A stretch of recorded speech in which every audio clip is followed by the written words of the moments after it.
2항 부패의 전파. 타락 후 사람은 자기의 모양과 같은 자녀를 낳았다. 즉, 부패한 조상이 부패한 후손을 낳았다.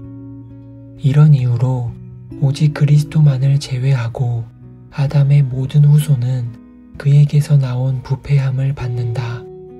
이것은 옛 펠라기우스주의자들이 주장한 것과 같은 모방으로가 아니라 하나님의 공의로운 심판에 따라 악한 본성이 유전됨으로 일어난다. 3항 사람의 전적 무능력. 따라서 모든 사람이 죄악 중에서 잉태되며 본질상 진노의 자녀다. 구원의 선을 행할 능력이 없으며 악으로 기울어져 있고 죄 가운데 죽었으며 죄의 노예다. 그리고 사람은 성령님의 거듭나게 하시는 은혜가 없이는 하나님께로 돌아오거나 부패한 본성을 개혁하거나 하나님께서 자신들을 개혁하시도록 내어드릴 능력이 없으며 그것들을 원하지도 않는다. 약 200년 전 신대륙에 살던 자녀들이 다녔던 공립학교의 책 안에는 다음과 같은 말이 있습니다. 아담의 타락 안에서 우리는 모두 범죄했습니다. 물론 오늘날은 학교에서 이 책을 더는 사용하지 않습니다. 미국의 공립학교에서 성경을 금지했고 성경뿐 아니라 창조와 같이 성경에 기초한 모든 가르침이 이제는 대중적이지 않습니다. 원죄교리가 대중적이지 않은 것은 이제는 사람이 성경이 자신에 대해 말하는 바, 즉 전적으로 타락했다는 것을 믿지 않기 때문입니다. 인본주의 교육자들은 사람이 기본적으로 선하다고 가르쳤습니다. 따라서 자녀들에게 인간은 선함으로 이 본성적 선함을 끌어내도록 노력해야 한다고 가르쳐야만 하는 세상이 되었습니다. 우리 도르트 신조는 하나님의 거룩하신 말씀에 기초해서 원죄교리를 믿습니다.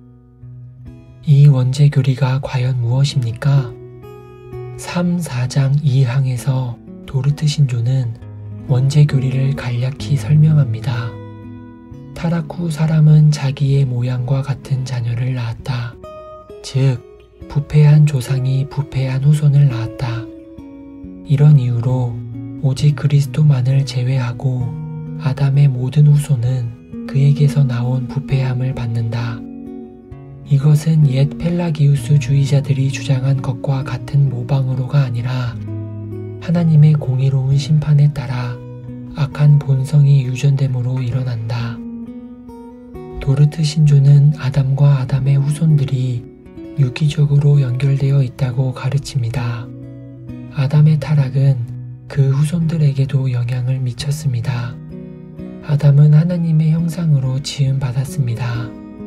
하지만 창세기 5장을 보면 셋이 태어났을 때 셋이 아담의 형상과 모양을 따라 태어났다고 말합니다. 아담이 하나님의 형상으로 창조된 반면에 셋과 아담의 다른 자녀들은 아담의 형상으로 태어났습니다. 이것은 죄악되고 오염된 형상입니다. 부패한 아비가 부패한 자녀를 낳으며 이 부패는 세대를 이어서 전달됩니다. 이 항은 아담에게서 우리가 물려받은 아담의 부패한 본성을 강조하고 있습니다. 하지만 원죄는 단지 오염 이상을 포함합니다. 원죄는 또한 죄책을 포함합니다. 우리가 오염되었고 그토록 죄악되다는 것은 우리에게 우연히 일어난 어떤 것이어서 우리가 죄악된 부모에게서 태어나 버렸기에 우리로서는 할 수 있는 일이 아무것도 없는 그런 것이 아닙니다. 우리의 부패는 또한 우리의 죄책입니다.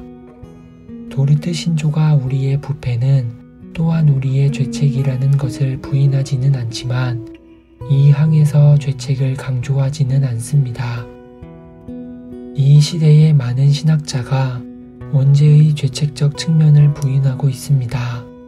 따라서 저는 이것에 또한 주의를 기울여야 한다고 느낍니다. 원죄가 무엇인지를 명확히 이해하려면 성경, 특히 창세기로 가야 합니다. 하나님께서 아담을 에덴 동산에 두셨습니다. 단지 인류의 조상으로서 우리의 모든 족보의 끝에 아담이 있는 것일 뿐 아니라 하나님께서는 또한 아담을 모든 인류의 머리로 세우셨습니다. 하나님께서는 아담이 우리를 모두 대표하도록 하셨습니다. 하나님께서는 또한 아담에게 명령을 주셨습니다. 이 명령은 선과 악을 알게 하는 나무와 관련되어 있습니다. 아담은 그 나무의 과실을 먹으면 안 되었습니다. 이것은 하나님께서 아담과 맺으신 언약으로서 우리는 이것을 행위 언약이라고 부릅니다. 하나님께서 그렇게 하실 의무가 있으셨던 것은 아닙니다. 모든 사람이 각각 세상에 날 때마다 하나님께서 아담에게 주셨던 것과 같은 명령을 주셨을 수도 있습니다. 하지만 하나님께서는 그렇게 하지 않기로 작정하셨습니다. 하나님께서는 단 한 번에 아담 안에서 모든 인류를 두기로 작정하셨습니다. 따라서 아담이 행한 것은 우리가 행한 것입니다. 아담이 행할 것은 그것이 선이든 악이든 또한 우리의 책임이 됩니다. 인류는 각 줄기가 개별적으로, 독립적으로 자신의 뿌리 위에 서 있는 옥수수 밭처럼 창조된 것이 아닙니다. 오히려 우리는 인류를 각 가지가 공통된 뿌리를 가지고 있는 나무로 그려야 합니다. 뿌리가 건강하면 가지와 잎과 꽃과 열매가 모두 역시 건강합니다. 하지만 도끼가 나무의 뿌리를 잘라버리면 나무 전체가 시들고 죽게 됩니다. 나무가 넘어질 뿐 아니라 가지들, 나뭇잎들 모두 결국 죽을 것입니다. 이것이 바로 인류에게 일어난 일입니다. 아담은 뿌리였습니다. 우리는 줄기와 가지들입니다. 뿌리가 죄에 빠졌을 때 아담의 이 행위는 모든 인류에게 영향을 미쳤습니다. 비참하게도 아담은 실패했습니다.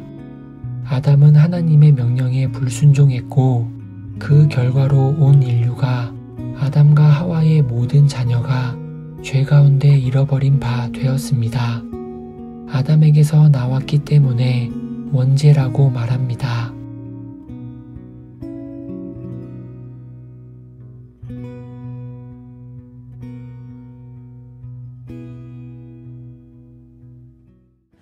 너희 만민들아 손바닥을 치고 즐거운 소리로 하나님께 외칠지어다. 지존하신 여호와는 어미하시고 온 땅에 큰 인분이 되시리로다.